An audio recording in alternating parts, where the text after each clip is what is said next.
तो जय हिंद दोस्तों, आपके अपने चैनल हाई लेवल स्टडी पर एक बार फिर से स्वागत है। बहुत ही दमदार वीडियो के साथ आपके सामने हाजिर है। यहाँ पर देखिए हम बात क्या करने वाले हैं मेरे प्यारे बच्चों। अगर आप कक्षा 10 की तैयारी कर रहे हैं तो यह वीडियो आपके लिए बहुत ही महत्वपूर्ण होने वाली है। मेरे प्यारे बच्चों, आप हमारे साथ जुड़ जाइए और अच्छी तरीके से सारी चीज़ों को यहाँ पर समझाने वाले हैं और बताने वाले हैं। बिना पढ़े 400 अंक लाने का शानदार ट्रिक आज हम आपको बनाने वाले हैं। जो कमजोर छात्र हमारे हैं वो भी 100% टॉपर बनेंगे।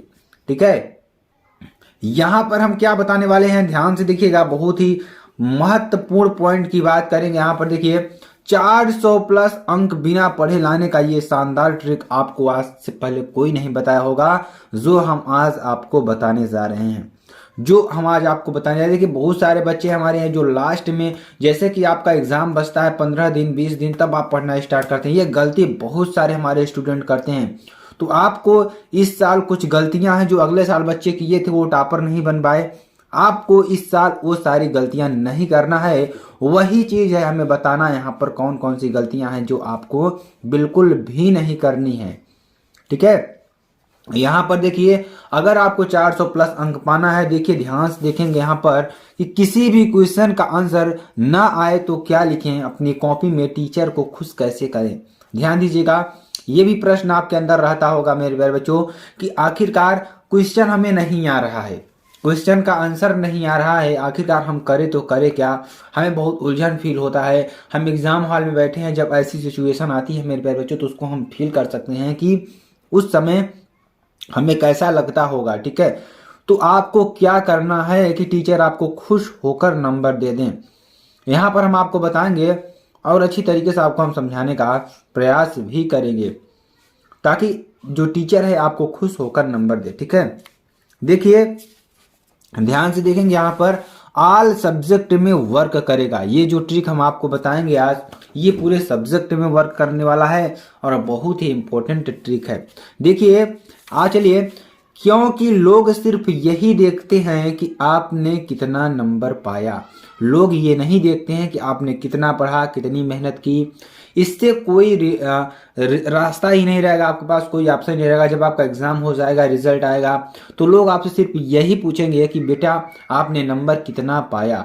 इसके अलावा ये नहीं पूछेंगे कि बेटा आपने मेहनत कितनी की, आप कितनी रात जागे, कितने दिनों को अपनी नींद को खराब करके आपने पढ़ाई किया।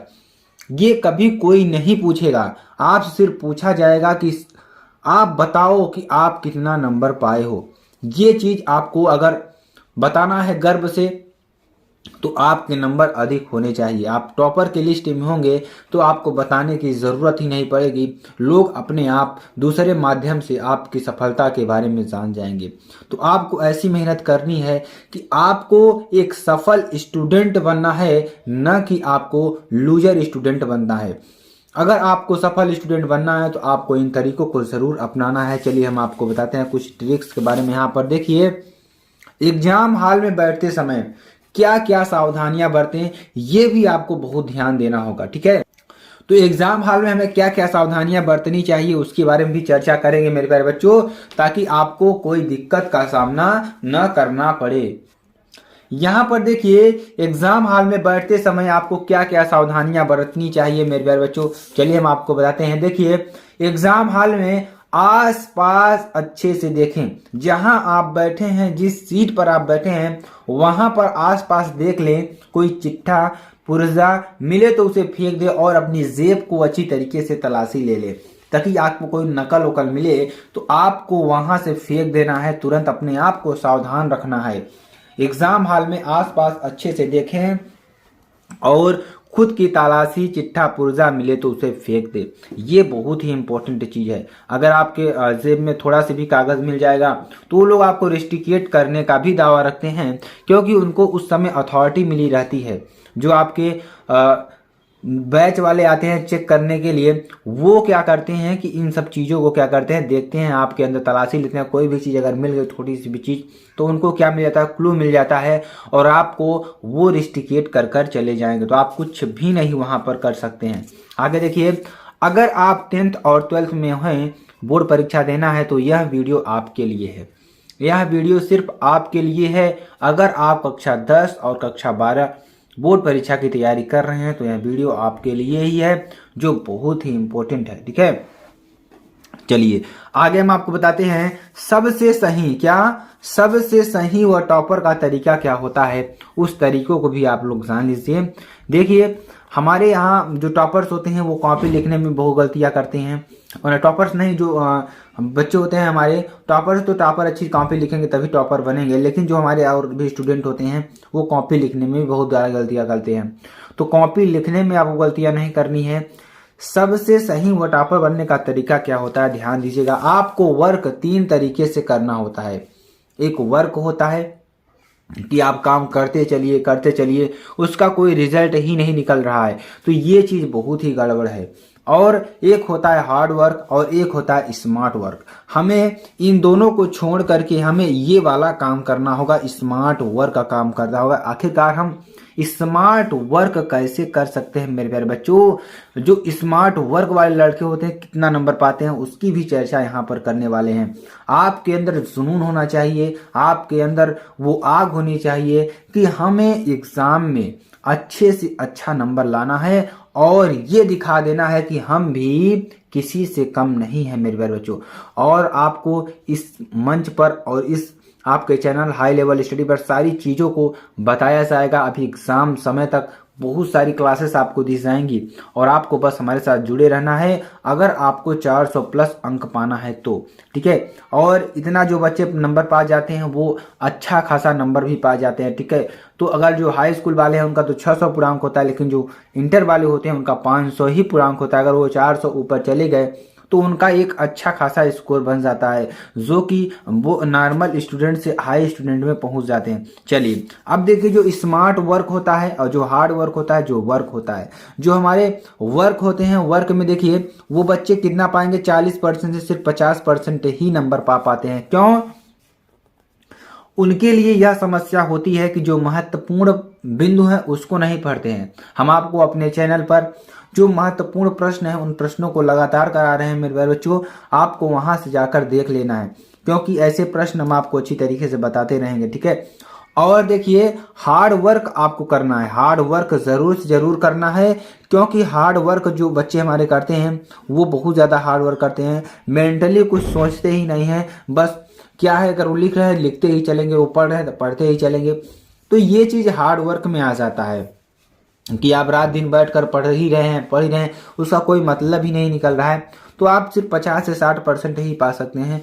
आपको अगर 95% या 99% या 98% आपको पाना है मेरे प्यारे बच्चों, तो आपको कुछ स्मार्ट वर्क भी करना है। स्मार्ट वर्क कैसे होता है वो आपके मन में प्रश्न आ रहा होगा कि आखिरकार हम सर जी स्मार्ट वर्क कैसे कर सकते हैं। इस स्मार्ट वर्क करने का एक तरीका आपको हम बताते हैं, स्मार्ट वर्क आप कैसे करें। ठीक है, स्मार्ट वर्क करने का तरीका यह होता है, किसी भी टॉपिक को याद करें पॉइंट बनाकर।